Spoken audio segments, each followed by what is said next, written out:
And for the lady, perhaps a softer life? This is Geneva Says.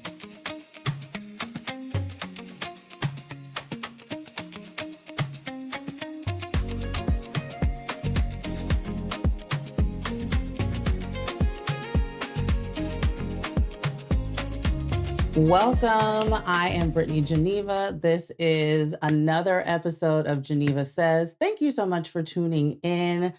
Thank you so much to everybody who watched the relaunch episode. I got such great feedback. Thank you guys. I really appreciate it. I'm back just like I said I would be. New episode right now every 2 weeks. We will build up the frequency, but for now, every 2 weeks, let me ease back in. Let's jump right into the catch up because I just need to get vulnerable with y'all for a second. Like I just got to get it off my chest. This life has been hard in 2026. That's why I said perhaps for the lady a softer life because I don't like this. I know my wig is looking very soft and lovely. Maybe I need to harden it up. Maybe I need to go get one of them doll looking wigs because them girls is living good. You know, maybe I need to exchange the soft wig for a soft life if those are my choices, because this shit right now, oh my God, y'all know, if you know, job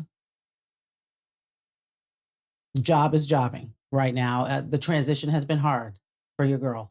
Okay. My dog was sick.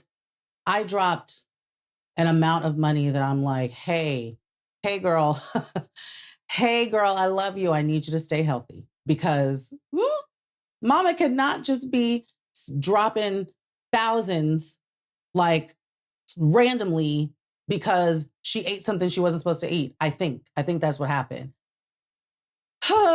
Dog got sick. Ceiling was leaking. I don't know what was going on, but the ceiling just decided to start leaking. I called the roofer. He said it's the plumbing. I called the plumber. He said it's the roof. One of y'all gotta, what is it? Fix it. Turns out they were actually both kind of right. It was a roof issue, but there's also a related plumbing issue. I'm fixing one thing at a time. We got the roof together. Okay. A lot going on. Not to mention dating. I'm gonna need a whole separate episode about dating or many episodes because rocky, just like everything else right now, life is lifing a little bit in 2026. I'm actually extremely thankful to have my podcast finally up and running. This is like a little escape for me because I like to just sit here and yap. When I'm off the camera, back to the bullshit. It's a lot going on. Not to mention what's not my personal life outside in the world, down the street, the lunatic that's randomly starting wars with Iran, where World War III, who this? What are we doing? Why are we doing it? What's going on? So politically, we're in shambles. I'm over here grieving Jasmine Crockett losing the Democratic primary in Texas. I have so many feelings about this. I'm actually going to create a separate video, so be on the lookout for that. But like, I'm really like hurt that not just that she lost, but that there was so many people saying that she shouldn't have even run. And people like Democrats were actually mad at her for running. And I feel like the way that the party is going is like shutting out Black women from the highest possible positions because there's such an emphasis on just like playing it safe and white men are seen as safe. So instead of actually trying to evolve and become more progressive, we're just going to keep going back to white men no matter how mediocre they are. And I'm not saying that Crockett's opponent, Tallarico, I'm not saying he's mediocre. But if he had been mediocre, it would still be the same because there's such an emphasis on like, we just have to get back to the status quo instead of saying we actually have to push shit forward. And so anyway, I said I was going to make a separate video and now I'm just getting on my high horse again. But that actually really like upset me. And like just the state of politics in this country is like making me very sad and emotional. So I really am, like I'm really being for real when I say like 2026 is off to like a difficult start for your girl. But I'm keeping my head up and just remembering that like I am blessed. Obviously, I have a roof over my head. I have loving people in my life. Like I have what I need to like survive and be okay. And so I'm blessed. And it's just, I really I'm praying that a lot of these difficulties will pass soon. One thing that this reminds me of, I was talking to somebody last week just about the same kind of stuff, and she asked me, "So, Brittany, what are you doing to care for yourself?" And I kind of was like, "Oh, wait a second. I think she might have gagged me a little bit because what am I doing? Like myself, I've never been good at self care. I don't like any of the traditional self-care stuff. I don't like getting my nails done. You see, I'm like the only woman in the world that rocks naked nails because like the most I can manage to do is nail polish, and I hate it. I don't even like doing that, but like the actual like getting everything done and designs and stuff would just kill me. So I don't like massages. I don't like bubble baths. Like I don't like candles. I'm very weird. Like I just don't like any of the like typical stuff. So I last year I spent a lot of time trying to figure out more like accessible self-care because the self-care I like is stuff that's not practical on a daily basis. Like, oh, let's take a trip. I can only take so many trips. I love decorating my house. I love home decor. I love like picking things out. But again, there's a limit to that. I don't have just like unlimited funds to spend on furniture and like accessories. So I've been trying to figure out like what's a self-care thing that I can do that's like easy and like relatively cheap.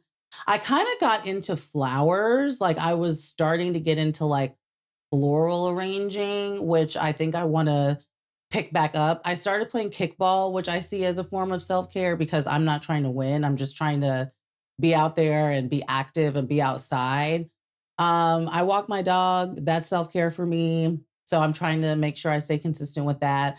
I would love y'all's advice though, especially if you are like me and you don't necessarily like the traditional, self-care things. Like what's something else that you've gotten into that you could recommend for me? Because I definitely need to improve in that area and make sure that I am caring for myself in the midst of everything going on. So I would greatly appreciate that advice. And one thing, obviously, this is not self-care, it's really work. That's part of my problem is that a lot of times when I think about stuff that I like doing, it's still worky. Even like the podcast, this is still work. And the other thing that's kind of worky, but I really enjoy it is my game night that I'm hosting at the end of the month, March 27th.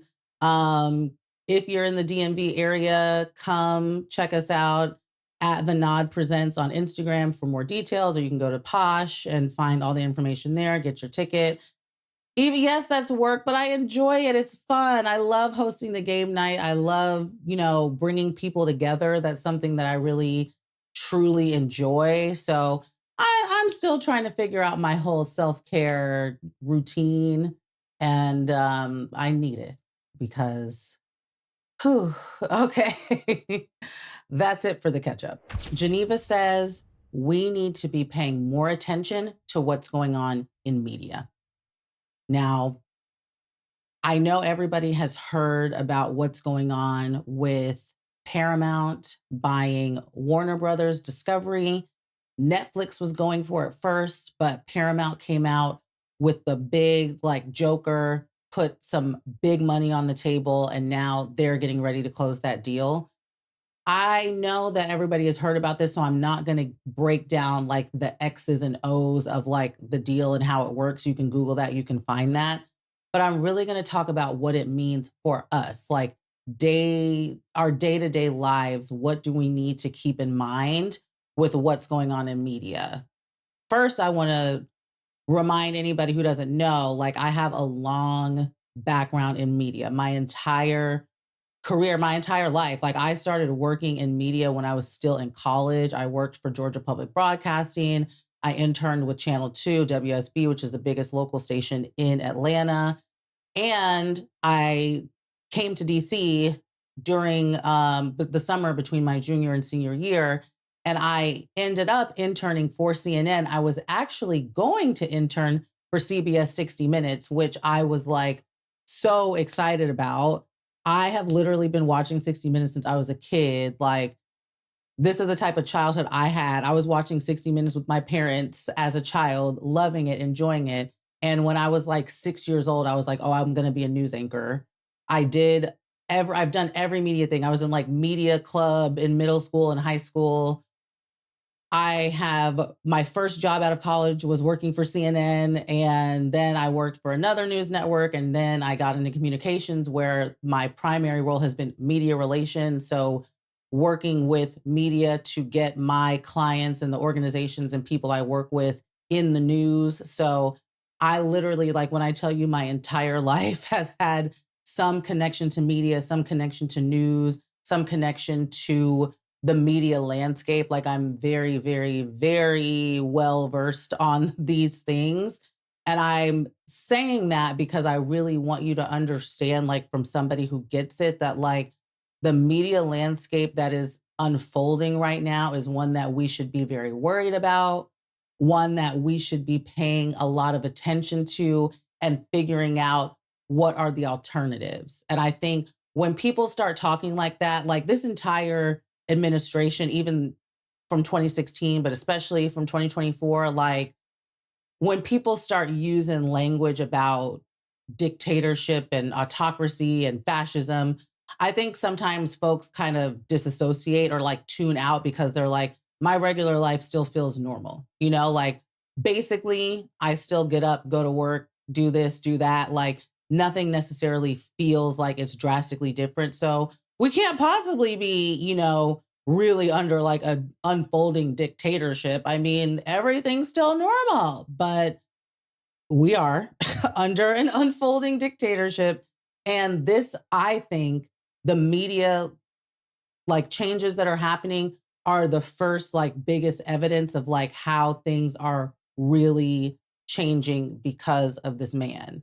Like this is not the same and it may never be the same. Like I grew up watching CBS 60 Minutes with my parents, newsnerd.com. Like I have always loved watching the news and have always been a really big news nerd. I was super excited. I was going to intern for 60 Minutes, but it didn't end up working out. And that is a program that I have always like looked up to as like a gold standard of journalism. And now it is not going to really exist anymore. Like journalists who have worked for 60 Minutes for like decades are leaving. And David Ellison, who is Trump's bestie, who now owns Paramount, now owns CBS because CBS is under Paramount. And he put his homegirl, Barry Weiss, in charge of CBS News. Her experience includes running a right-wing blog. She's not even a real journalist. And she is running CBS News, which means she's running 60 Minutes, which is why probably less than a month after she started, a big story that was really going to be critical of what the administration has been doing with immigration and putting people in detention got nixed. She stepped in and said that story is not going to run, and she had a bullshit excuse.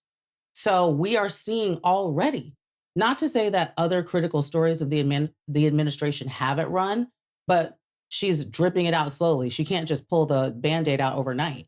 So now we've already seen one big story be like squashed by her directly. We're seeing hella CBS journalists be fired or quit. All the journalists of color, CBS, Black people, gone. I mean, gone. So that is a microcosm. That's already happening at CBS. And now when this deal closes, CNN is also going to be under David Ellison's control because Warner Brothers Discovery owns CNN. And now that will be owned by Paramount. So this is all coming to like everything is a big web of like conservative media ownership that is being driven by Trump and his billionaire bestie. And that is just news I'm talking about. That's just the news part. There are so many other properties that will be caught up in that merger. Let me get out my little list because I don't want to misspeak about all of the different brands that are going to be now owned again by Trump's billionaire bestie, all kinds of entertainment, TLC, HBO, Showtime, TBS, HBO Max, BET, VH1, all, and then also just a lot of like franchises, Harry Potter. TikTok is already in the Ellison web. That deal, I believe, has already closed. And people are already talking about how much TikTok has changed. I actually haven't been on the app that long, but people who have been on it for years are talking about like they can very much see the difference with the algorithm, the videos that are being suggested, the things that they're able to search for, the things that they're able to post. I went to post a clip not that long ago in which I say, I'm still mad at everybody who voted for Trump. I'll never forgive them. The clip that I wanted to post on TikTok included that in it. And when I went to post it, it was dead for like 2 hours. Like every time, if you use the studio app, every time you post on TikTok, it'll show you, okay, here's when it went live, here's who can see it, and here's how many views you're getting. And obviously, I ain't no big creator, but usually right off rip, I get a handful of views, just like my friends, and like I'll get a like or two, and I'll start being able to see the view count like go up a little bit. This thing was posted for 2 hours and the audience kept saying only you. So it kept not going out to like the full audience on TikTok. And then finally when it did, the views was like 5. Like they suppressed that video. I truly believe they suppressed that video because of what I said. And I'm not good enough yet at like the TikTok isms to like, people make up words and like hide the things that they're really saying. Like I'll figure out how to do that. But what the fuck? Ellison owned TikTok, blocked me from saying I'll never forgive people who voted for Trump, which I won't. And I'll say it again. So we really need to be freaking concerned about this. And those are the big headlines. There's other stuff going on too, you guys. So there's so much going on. You may have heard about all of these like prediction markets that are going crazy. Basically, you can bet on anything. And one of the big companies involved with that is called Kalshi, which is doing a deal with CNN. So I guess you can bet on like news. I don't even know what that will mean, but they're somehow partnered with CNN. And guess who sits on the advisory board for Kalshi? Trump's freaking son. Like, this is like a whole big web of like this man and his family and his friends integrating themselves into media properties that we have generally trusted and seen as places where we can get good information. And that is about to change. I am worried. We should all be worried about how these places that we have always seen as credible, even if there might be a little slant here, a little lean there, but generally speaking, we know that if we tune into CNN, we're not going to get lies. It's not going to be freaking Newsmax, right? Like we're going to be able to go there and get the right information about the stories. And we're going to generally be able to know the big stories of the day and what's going on. And I'm concerned that that's not going to be true anymore. We are really in a situation where some of the biggest names in news are going to be taken over by the besties of the Orange Man. And we should be really worried about that.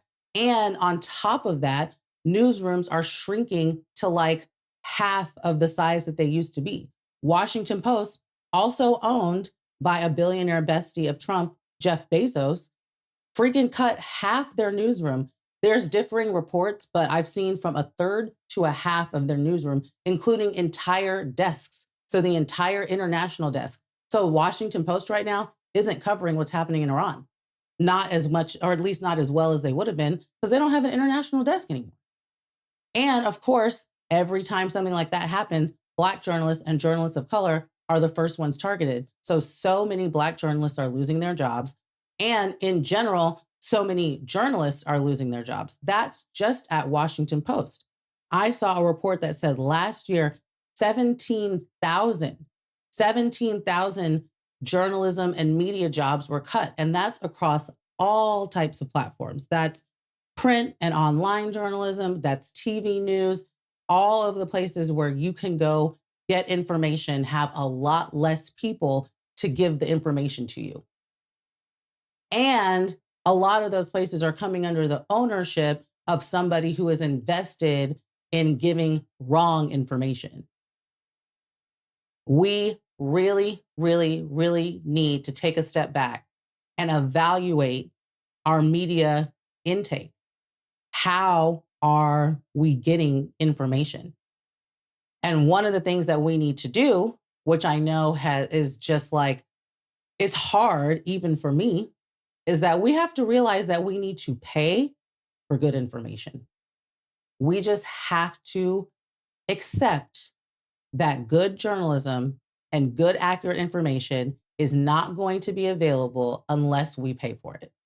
We have to come out of our pocket and put it in the budget the same way we budget for Netflix and Hulu and Peacock and Spotify and all of the other streaming apps that we have no problem paying for. We may complain about it, but we do it.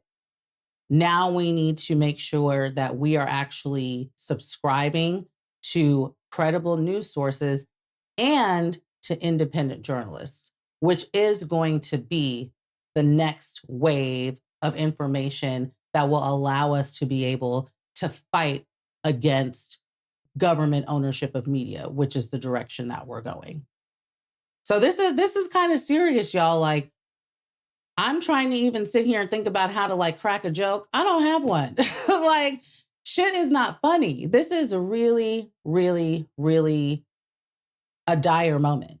And if we do not take it seriously, we are going to subject ourselves to propaganda, to right-wing BS, and to the absolute suppression of information that we need in order to be an informed public. Even like, this has already happened and it makes me so sad, but like, Twitter used to be the best place to get news. You go on Twitter, you're going to get the latest information. You're going to have all of the news networks and all of the news outlets putting the new information on Twitter first. So that is where you can really go to like keep up with the beats of what's going on. And now, nothing. Not only have several news outlets left Twitter, but the ones that remain don't necessarily get the visibility because they are being suppressed. So I can go on Twitter and search for something like Iran and nothing comes up but right-wing bullshit bot opinions that have no basis in fact. And I can't find the information anymore, even when I'm going searching for it. Yesterday, Kristi Noem, the head of the Department of Homeland Security, got fired. And I wanted to learn more about that. And I just, as a reflex, I went to Twitter, I searched for her name and nothing came up. And that's complete bullshit because we know that's a huge story. So I'm trying to retrain myself. Oh, I got to go to Google News or I got to like go to other places to get the information. But I'm so used to just being able to go to Twitter and find the stuff. No, because Trump's other billionaire bestie, Elon Musk, has taken care of the algorithm to make sure that it is more friendly to his interests. And so on that note, as I share with you what I'm currently obsessed with and to present some solutions to the many problems that I've just laid out, I am currently obsessed with all of the Black independent journalists who are making a name for themselves and making sure that we can still have reliable news and reliable information. While they are not affiliated with a big news network, they are still practicing journalism in a high integrity way. They have a background in journalism, went to journalism school in many cases, have worked for big networks before they became Ellisonized, and are bringing that credibility to their independent platforms. So I really want to make sure that we are supporting these independent journalists, and we have to come out of our pocket to do it. Like, I'm going to put my money where my mouth is. I will be paying for access to these platforms. I encourage you to do the same. A lot of really great Substacks that I am following include, of course, our Twitter newsman and my new bestie. Honestly, I mean, we've actually hung out a few times. Phil Lewis. I'm like, oh my God, I can't believe like I know him. Like he would recognize me at the streets. But Phil Lewis has a great Substack that you can subscribe to. Michael Harriot, who used to be at The Root, he has a wonderful Substack. Charles Blow, who is just one of my absolute favorite columnists, he has a great Substack.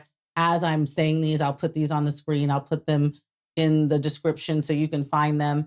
Then we have a lot of TV news journalists who were fired from their various platforms who have started their own things on YouTube, such as Joy Reid, Don Lemon, as you all well know. I'm sure you know about everything that Don Lemon's doing. Roland Martin, who's actually kind of like the grandfather of this whole thing because he was really the first person to like go all in, the first person to like successfully go all in on like building his own platform, Roland Martin Unfiltered, which is doing like extremely well to my understanding and has really built like a huge following. And I think that he's doing some solid stuff. And so those are things that you can find on YouTube. You don't have to pay for access, but you could consider donating because they still are going to need, all types of resources to be able to continue.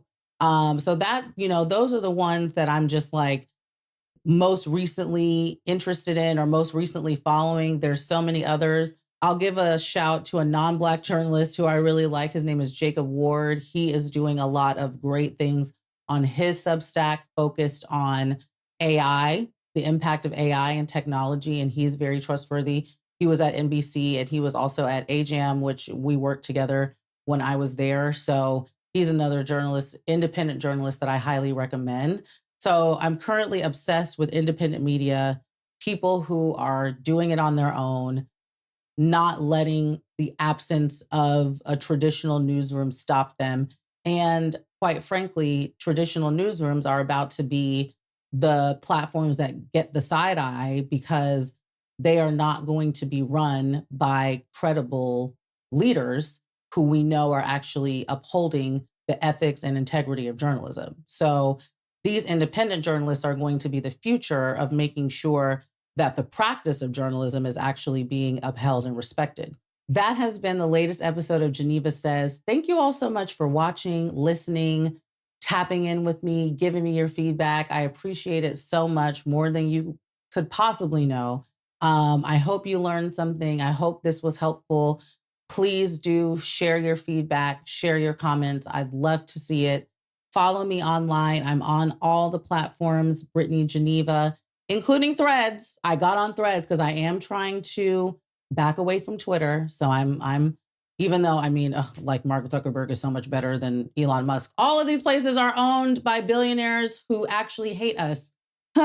So there's not a lot of options, but at least I'm trying to get away from like the worst of the worst. So I'm on Threads at Brittany Geneva on all of the things. Definitely, please subscribe to my YouTube, watch me there. Also find me on Apple Podcasts and other podcast platforms. Listen to me there if that's what you prefer.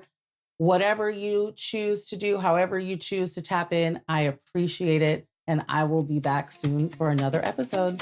Thank you.